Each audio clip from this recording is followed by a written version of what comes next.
오늘 보실 말씀은 신약성경 366면에 히브리서 12장 1절부터 13절 말씀까지를 제가 한 절 읽고 여러분들 한 절 읽고 교도감에 읽도록 하겠습니다. 히브리서 12장 1절부터 13절 말씀까지를 제가 한 절 읽고 여러분들 한 절 읽고 교도감에 읽도록 하겠습니다. 이러므로 우리에게 구름같이 둘러싼 허다한 증인들이 있으니 모든 무거운 것과 얽매이기 쉬운 죄를 벗어버리고 인내로써 우리 앞에 당한 경주를 하며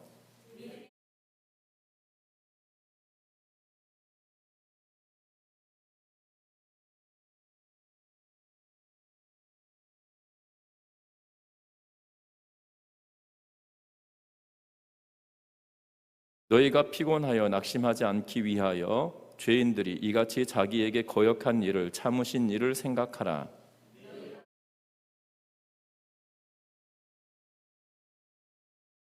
또 아들들에게 권하는 것 같이 너희에게 권하시는 말씀도 잊었도다. 일러스되 내 아들아 주의 징계하심을 경히 여기지 말며 그에게 꾸지람을 받을 때에 낙심하지 말라.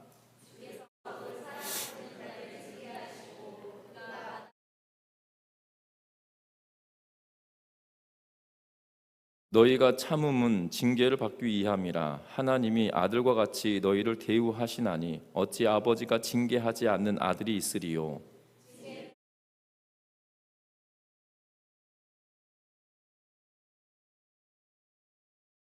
또 우리 육신의 아버지가 우리를 징계하여도 공경하였거늘 하물며 우리 모든 영의 아버지께 더욱 복종하며 살려 하지 않겠느냐.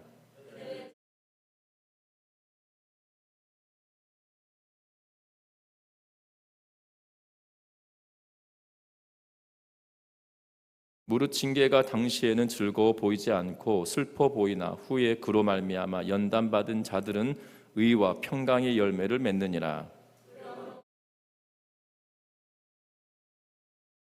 같이 읽습니다. 너희 발을 위하여 곧은 길을 만들어 저는 다리로 하여금 어그러지지 않고 고침을 받게 하라. 아멘. 우리 서로 인사 나누고 말씀 나누겠습니다. 사랑하고 축복합니다. 2차 세계대전이 한창이던 1944년 12월에 독일군의 연합군이 독일군의 숨통을 끊고자 6개월 동안 준비 끝에 우리에게 알려진 가운데 토막 작전이라고 하는 작전을 시도했습니다. 그런데 이 작전은 독일군의 엉뚱한 책략에 의해서 지연되고 말았는데요. 이 이유는 이랬습니다. 미군으로 위장한 독일군이 몇 대의 지프차를 타고 연합군 지역에 침투를 했습니다. 그들은 심한 폭우가 내리는 바람에 이곳저곳을 돌아다니다가 그냥 우연히 도로 표지판, 방향 표지판들을 다 섞어 놓아 버린 겁니다. 아무렇게나 다 바꿔버린 거죠. 그런데 이것으로 인하여서 연합군에게는 굉장한 큰 혼란을 가져오게 됩니다. 예수님의 사역도 마찬가지입니다. 인간의 시각으로 바라보던 베드로는 결국 예수님께서 십자가에 죽으신다라고 이야기할 때 나도 따라가 죽겠다라는 말을 하였지만 결국 그럼에도 불구하고 예수님의 질책을 받았던 그러한 모습을 보게 되죠. 신앙생활할 때도 마찬가지로 우리가 어떤 방향 표지판을 보고 가느냐에 따라 우리의 결과가 달라진다는 사실입니다. 저와 여러분들의 삶 가운데 정말 우리가 바르게 분별하며 하나님께서 기뻐하시는 그 길을 걸어낼 수 있는 우리 전미중앙교회 온 성도님들 되시기를 주의 이름으로 부탁드립니다. 그래서 믿음의 여정을 가고 있는 저와 여러분들의 삶 속에 정말 하나님을 기쁘시게 하는 일들이 무엇인지를 고민하며 믿음의 여정 위에 하나님의 선하신 은혜가 충만하시기를 주의 이름으로 부탁드립니다. 먼저는 우리가 이 믿음의 경주를 해갈 때 필요한 것이 있습니다. 우리가 1절과 2절 말씀을 같이 한번 읽어보겠습니다. 1절과 2절 말씀입니다. 이러므로 우리에게 구름같이 둘러싼 허다한 증인들이 있으니 모든 무거운 것과 얽매이기 쉬운 죄를 벗어버리고 인내로써 우리 앞에 당한 경주를 하며 믿음의 주요 또 온전하게 하시는 이인 예수를 바라보자. 그는 그 앞에 있는 기쁨을 위하여 십자가를 참으사 부끄러움을 개의치 아니하시더니 하나님 보좌 우편에 앉으셨느니라. 아멘. 오늘 이 말씀에 보면 이렇게 기록합니다. 뭐라고 이야기하냐면 우리에게 구름같이 둘러싼 허다한 증인이 있으니 라고 이야기하고 있는데요, 사실 원문을 직역하면 이런 표현입니다. 증인들의 구름이다라고 이 직역을 할 수 있거든요. 쉽게 말하면 허다한 증인들의 이 구름같이 둘러싸다라는 표현을 쓰고 있는 것이 아니라 증인들이 구름처럼 있다라는, 수많은 사람들이 있다라는 의도로 말하고 있는 것을 보게 되죠. 그러면서 1절 시작을 이러므로라고 이야기하고 있는 것을 보게 됩니다. 이러므로라고 하는 의미는 결국 앞에 있는 11장의 내용과 12장의 내용을 연결시키고 있다라는 의미거든요. 그러한 이유로라고 하면서 해석할 수 있을 텐데요, 특별히 11장은 수많은 믿음의 선진들에 관한 이야기를 실었습니다. 그리고 그 믿음의 선진들은 결국 어떠한 자들이냐면 구름같이 허다한 물으로 이 증인들의 구름이다라는 표현을 쓰면서 많은 이들이 증거된 삶을 살아가는, 증인된 삶을 살아가는 자들이 있었다라고 이야기하며 우리들에게도 동일하게 그 증인된 삶을 동일하게 걸어야 된다라고 지금 이 히브리서 저자는 말하고 있다는 거죠. 그런데 우리가 증인된 삶을 살아가는데 어떻게 살아가야 되느냐, 어떻게 말하냐면 1절 하반절에 무엇을 표현하고 있냐면 경주하는 사람에 빗대어서 이야기하고 있습니다. 그래서 무거운 것과 얽매이기 쉬운 죄를 벗어버리고 인내로서 우리 앞에 당한 경주를 하며 라고 하면서 우리가 허다한 증인들과 더불어 우리도 마찬가지로 그 길을 걸어가고 뛰어가야 되는데, 우리도 마찬가지로 경기하는 사람처럼 그 일에 임하여야 된다라고 지금 이야기하고 있다는 겁니다. 여러분들 수영 선수가 있습니다. 수영 선수들이 있는데, 여러분들 수영 선수들이 그 경기장에 입장을 할 때 이 수영복만 입고 오는 것이 아니라 체온을 유지하기 위해서 이렇게 두툼한 옷을 입고 들어오잖아요. 여러분들 하계 올림픽을 할 때, 하계 올림픽을 하거나 세계 선수권 대회를 할 때 실내거든요. 실내인데 두툼한, 우리가 일명 패딩이라고 불려지는 긴 이 패딩과 같은 옷들을 입거나 아니면 체육복을 수영복 위에다 덧입는데 두툼한 이 체육복을 입는 걸 보게 됩니다. 그런데 그 수영 선수들이 이 출발선에 딱 올라섰을 때, 출발 발판에 올라섰을 때 그 두꺼운 패딩을 입고 올라선 사람들 본 적 있으신가요? 없거든요. 그러니까는 체온을 유지하기 위해서 두툼한 옷을 입고 있었다 할지라도 수영을 시작하는 그 출발선에 딱 섰을 때는 자신이 가지고 있었던 모든 거추장스러운 것들은 다 내려놓고 뭐에만 집중하게 합니까? 수영하는 데만 집중하게 하는 것을 보게 되죠. 단지 수영만이 아닙니다. 육상 선수든 다른 운동을 하는 선수든지 간에 그 시합에 임하기 직전까지는 자기의 체온과 보호하기 위해서 두툼한 옷을 입었다라면 경기에 임할 때는 그 경기에 최선을 다할 수 있도록 거추장스러운 것들은 다 내려놓고 있는 것을 보게 된다는 거예요. 분명합니다. 이 무거운 것과 얽매이기 쉬운 것을 벗어버리고 나아가는데, 그 목표점을 향해 나아갈 때 우리가 그 경주자와 같은 심정으로 그 출발선에 서야 된다라고 이야기할 뿐만 아니라 무엇에 대해서 이야기하고 있냐면 그 경기하는 사람, 출발선에 서 있는 그 사람이 그냥 멀뚱멀뚱 그 자리에만 서 있는 것이 아니라 무엇을 위해 그 자리에 서 있는 건가요? 그 경기를 끝마치기 위하여서 서 있다라는 사실입니다. 우리가 믿음의 여정 길 위에 서 있는 우리들이 해야 될 가장 첫 번째 마음가짐은 다른 것이 아니라 출발선에 서 있는 우리의 심정은 저기 끝까지 내가 완주하겠다라는 심정으로 그 위에 서 있어야 된다는 사실입니다. 우리는 신앙생활할 때 내가 완주해야겠다는 그런 마음가짐이 우리에게는 잘 있지 않습니다. 왜냐하면 우리가 하루하루 살아가는 일상과 같이 여겨지기 때문이죠.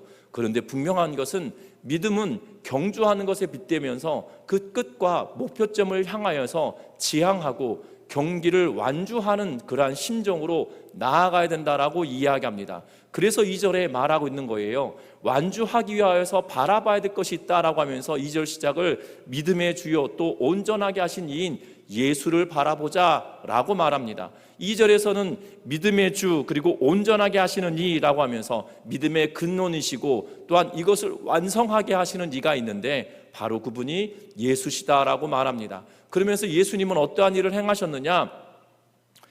그는 그 앞에 있는 기쁨을 위하여, 다시 말하면 완주하고 난 이후에 예수님께서도 그 기쁨을 위하여서 살아가셨다는 거예요.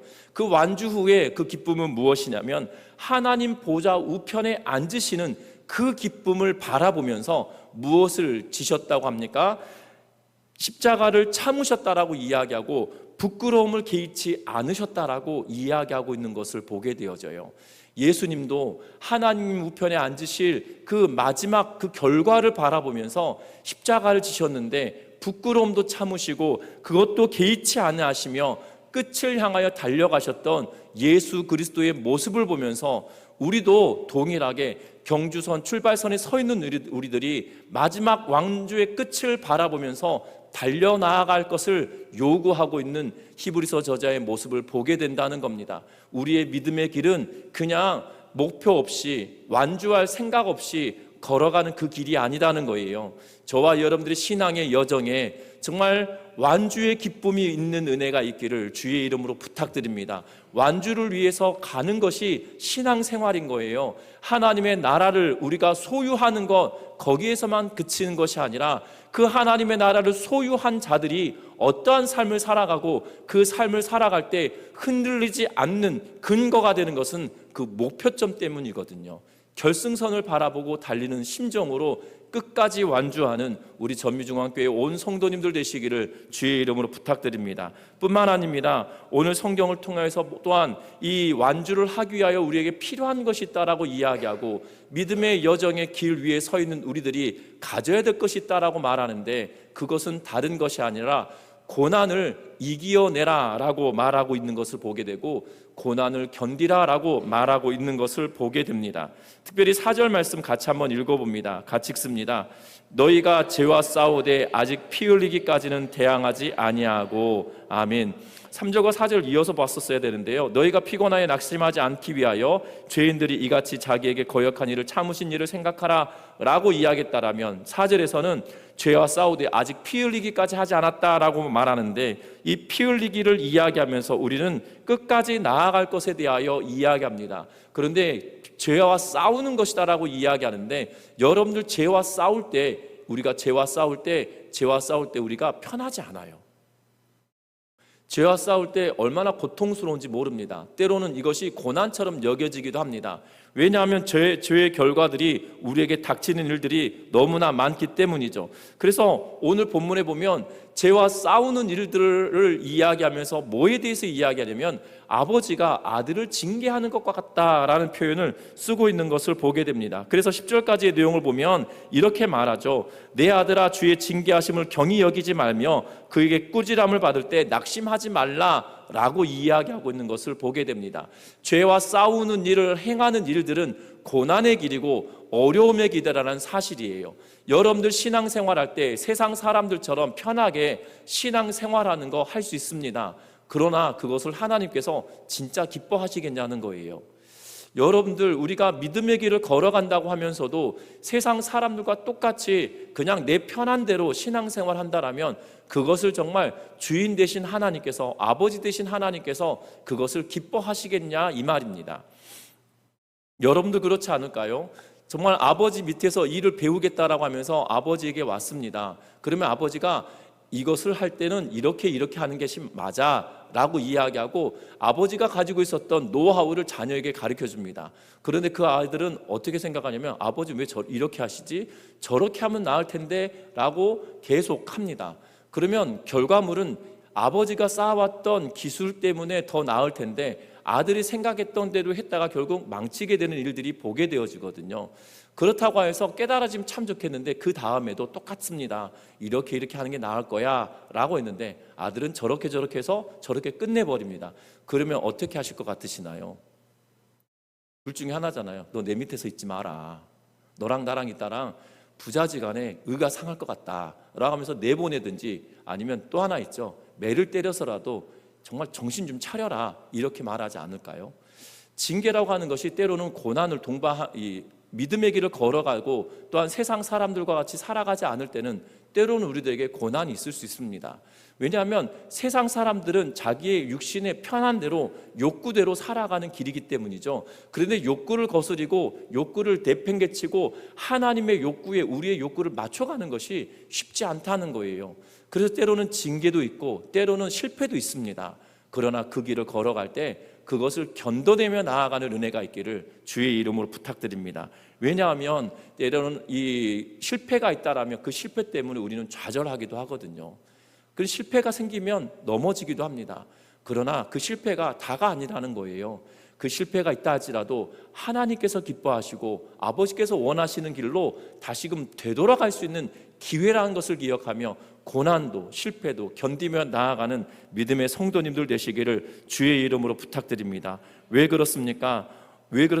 바로 믿음의 주요 온전하게 하시는 이인 예수를 바라보는 그러한 모습이 우리에게 있기 때문이라는 겁니다. 왜 그렇습니까? 예수 그리스도께서도 동일하게 십자가를 지셨다는 거예요. 여러분들 십자가를 지심은 그의 죄 때문인가요? 아니었거든요. 우리의 죄 때문에 예수께서 대신 고난을 당하시고 어려움을 당하시고 고통을 당하셨다는 사실이에요. 그럼에도 불구하고 예수님이 내 죄도 아닌데 왜 내가 이 고통을 당해? 라고 하면서 십자가를 팽개치셨나요? 아니었거든요. 그 십자가를 묵묵히 지시고 고난을 견뎌내시고 결과적으로는 하나님 우편에 영광스럽게 계시는 모습을 보게 된다는 거예요. 고난도 잠깐 지나가는 겁니다. 저와 여러분들이 삶을 살아갈 때 이렇게 표현하면 목사님이 인생을 너무 편하게 사셔서 그런가 보다 라고 말하실 수 있을 거예요. 그런데 여러분들 생각해 보십시오. 여러분들이 닥쳤던 고난이 이 20년, 30년, 40년이었다라면 이렇게 말하면 옳지 않을 겁니다. 그런데 여러분이 평생 동안 살아오는 동안에 그 고난의 시기는 100년이 아니었다는 거예요. 여러분 인생의 전부가 아니었다는 겁니다. 그런데 그 고난의 시기를 견디고 이기며 나아가는 우리 모든 성도님 되셔서 정말 하나님이 원하시는 그 믿음의 행로를 찾아가고 살아가는 우리 모두가 되시기를 주의 이름으로 부탁드립니다. 뿐만 아닙니다. 완주를 하고 그리고 고난을 감내하며 달려갑니다. 그리고 그 경주하는 심정으로 뛰어나가게 됩니다.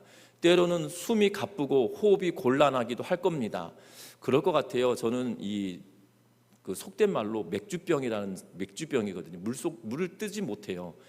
왜냐하면 어렸을 때 남동생이 물에 빠져서 죽을 뻔한 것을 보고 난 이후에 저는 그 뒤로부터 물이 너무나 무섭고 남동생 그때부터 물이 좋아서 해병대를 갔거든요.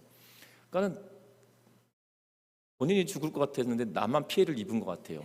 그래서 물이 굉장히 두렵습니다.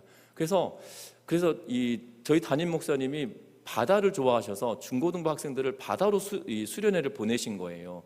저는 그때부터 긴장이 되기 시작했습니다. 한 넉 달 동안. 그래서 친구들과 더불어 이 수영장에 가서 친구들에게 수영 좀 가르쳐줘 해가지고 이 수영을 배우기 시작했는데요. 배우기 시작한 이유는 그거예요. 어디 교회 전도사니까 물에 빠진 학생 구하다가 죽었다 이러면 차라리 기사가 낫지 않겠냐. 그래가지고 그 심정으로 이제 수영을 시작했는데 한 달을 배웠는데 물에 뜨는 게 너무 힘든 거예요. 2달을 배웠는데 귀엽고 10m 갑니다. 그러고 나서 친구가 가르쳐 주는 거예요. 오른팔을 이 팔을 휘저을 때 고개를 돌려라. 고개를 돌려야 숨을 쉴 수 있다 이러는 거예요. 근데 그게 됩니까? 안 됩니다. 숨을 쉬려다가 물만 마시는 거예요. 여러분들 이 운동을 하고 이 고난의 시기 물을 마시면서 이 고난의 시기를 가는데 지금도 20m 자체를 못 갑니다. 숨을 쉬지도 못해요. 여러분 고난을 이겨내야 이것을 감당하고 이겨내야 결국 수영을 배우는 거고 수영을 하는 거거든요. 처음부터 잘하는 사람도 있을 수 있습니다. 그런데 못하는 사람들 못하는 것이 아니라 출발선에 서서 가는 것 그것이 고난을 연습하고 견뎌내는 거고 결국에는 그것을 체득하게 되는 거고 그리고 수영 선수가 된다 손 쳐도 그리고 그 100m를 가고 200m를 가는 그 동안에 근육이 경직되고 호흡이 가빠오는 고난은 견뎌내야 결국 완주의 기쁨을 누릴 수 있는 거거든요. 그러면서 해야 될 것이 있어요. 완주해가는 그 과정 가운데 반드시 필요한 것이 있는데 뭐냐면 우리가 지금 이 해가고 있는 상황을 판단하고 결단하고 그래서 날마다 정비하며 나아가야 된다는 거예요. 방향을 맞아서 가고 있는지를 봐야 된다는 거죠. 여러분들 수영할 때도 마찬가지 바닥에 이렇게 표시가 되어 있더라고요. 저는 처음에 몰라가지고 그 선을 따라서 가지 않고요. 가다 보니까 깊이 들어갔다 나오면 옆에 라인에 가 있는 거예요. 눈을 떠라. 그런 친구들 눈 뜨라고 하는데 물속에서 무서워 죽겠는데 눈이 어떻게 띄어집니까? 그러니까 내 마음대로 가다가 주변 사람들한테 욕바가지 먹기도 하고 그랬던 기억이 납니다. 나중 되니까 그러니까 눈이 띄어지니까 바닥에 있는 그 선을 보면서 가라고 하니까 아, 이렇게 가는가 보다라고 여기면서 갔는데요. 분명한 것은 우리가 가는 그 여정 중에 방향이 잘못되어 있고 때론 목표가 잘못되어 있으면 계속 수정해서 가야 되는 거예요. 그런데 우리는 신앙생활 한다 하면서 우리는 방향이나 상황을 정비하고 또한 판단하고 바꾸고 자세를 바꾸는 일들을 잘 하지 않아요. 그거 하면 어떻게 느껴지냐면 아, 내가 믿음이 없는가 보다 라고 생각이 들고, 때로는 사람들이 나를 볼 때 믿음 없는 사람처럼 여기면 어떻게 하나 라고 생각할 수 있습니다. 그런데 아니라는 겁니다. 믿음의 경주를 할 때, 끝까지 그 길을 걸어갈 때 우리는 날마다 상황을 판단하고 그리고 각오와 자세를 다시 재정비하면서 나아가야 된다는 거예요. 저와 여러분들 자세와 그리고 각오를 재정비하는 방법은 다른 것이 아닙니다. 다른 것이 아니라 바로 예수 그리스도의 십자가를 바라보면서 그 예수 그리스도의 은혜가 내 안에 있는지, 예수 그리스도의 십자가의 사랑이 내 안에 여전히 남아있는지 그것을 다시 한번 확인하고 그 앞으로 나아가며 그것을 방향 삼고 그것을 표대 삼고 그것을 목표 삼아서 나아가야 된다는 겁니다. 각오를 다지고 자세를 정돈하며 나아가야 된다는 거죠. 달려가다 보면 넘어질 수 있습니다. 그러면 넘어졌다고 다시 뒤로 돌아와야 되나요? 아니거든요. 일어서서 목표점을 바라보고 다시 뛰는 거거든요. 자세를 정비하고 마음을 가다듬고 뒤처졌다 할지라도 뛰어가는 것이 우리의 모습이다라는 사실이에요. 염려와 근심이 될 것이 아니라는 겁니다. 때로는 넘어졌다고 해서 방향을 잘못 설정했다고 해서 부끄러울 것이 전혀 아니라는 거예요. 그런데 우리가 부끄럽다 여기기 시작하면 그때부터 믿음은 퇴보하기 시작하고요, 신앙생활은 뒷걸음질 치기 시작합니다. 근데 겉으로는 굉장히 화려해 보여요. 그런데 결국 화려해 보이지만 아무것도 남아있지 않다라는 사실이에요. 저와 여러분들이 기억할 것은 저와 여러분들이 자세도 방향도 재정비하면서 날마다 믿음의 길을 걸어가는 우리 모두가 되시기를 주의 이름으로 부탁드립니다. 12절 말씀 읽어봅니다. 같이 읽습니다. 그러므로 피곤한 손과 연약한 무릎을 일으켜 세우고. 아멘. 지금 이 히브리서 저자는 말하고 있어요. 믿음의 경주를 해갈 때 그 길이 힘들고 고난 견디기 힘들 수도 있다라고 하면서, 그러면서 뭐라고 하냐면 견디기 힘들고 지쳤다 할지라도 피곤한 손과 연약한 무릎이 꿇어져 버렸다 할지라도 다시 그 무릎을 일으켜 세우고 방향을 재정비하고 나아가라고 우리에게 요청하고 있다는 걸 기억하며 믿음의 길을 걸어내는 우리 모든 성도님들 되시기를 주의 이름으로 부탁드립니다. 말씀을 맺으려고 합니다. 믿음의 경주는 결국 선두에 서 있는 것이 중요하지 않아요. 특별히 바울 사도가 경주자나 운동선수에 빗대어서 이야기하기 때문에 우리는 운동선수를 빗대어서 생각하면 금메달 정도는 따야지 이렇게 생각합니다. 왜냐하면 우리는 이 경쟁하는 사회에, 경쟁하는 시대에 살고 있기 때문에 경주자 그러면 무조건 1등 해야 된다라고 생각이 들 때가 있다는 거예요.